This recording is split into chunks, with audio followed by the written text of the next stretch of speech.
Thanks all of you for being here. I think I'll direct this to Dr. Fauci, but I welcome everybody's answer. I just want to go through what we do know. We've heard a lot about what we don't know. So here are the things that we do know, okay? So SARS-1, we identified the host animal within 4 months. MERS, I believe we identified the host animal within 9 months. It's now been 15 and a half, 16 months. We've still not seen, and China's not produced any evidence of the host animal that transmitted COVID-19 to a human. We know that China has a history of lab accidents. I think, Dr. Fauci, you answered Senator Graham's question. I think he phrased it as, has there ever been a pandemic that came out of a laboratory? And the answer was no. But we do know of outbreaks that came out of a laboratory. I believe back in 2004, 2 researchers in Beijing were infected doing research on SARS and led to an outbreak. China has a history of lab accidents.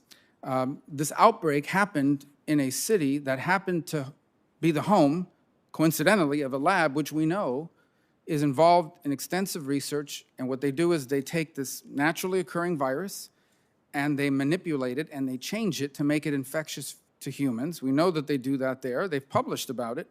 And it also happened in a city, in a lab, where a Rutgers biosecurity expert raised concerns about its safety. And our diplomats in 2018 were cabling back to Washington expressing concern about the safety. So I take all those facts together, right?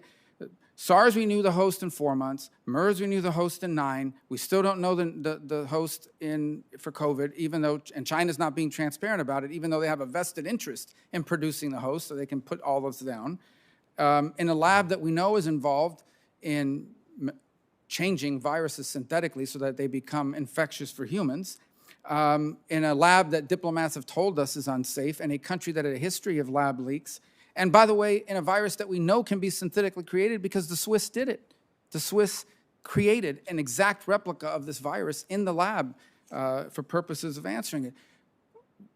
All of these facts were available to us last April.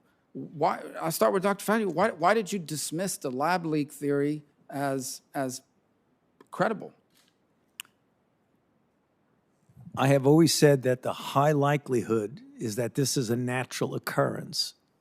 I didn't dismiss anything. I just said it's a high likelihood that this is a natural occurrence from the environment of an animal reservoir that we have not yet identified. Well, and I still maintain that. But as I just mentioned in response to other questions, that since you don't know 100% about that, because no one knows, including me, 100%, what the origin is the reason why we're in favor of further investigation. Well, given everything I've just cited, and if anything I just cited is incorrect, I hope it'll be correct that I'm relying, obviously it's not my field of study, so I'm relying on what other experts have published.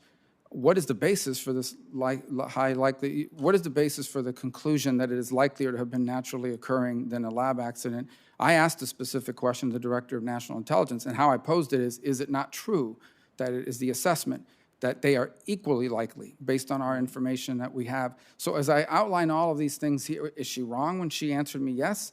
And based on everything I've just cited, what is it that we're basing the higher likelihood of naturally occurring? Is it simply because that's all we've ever seen in the past? Well, we have historical experience that happened with SARS-CoV-1.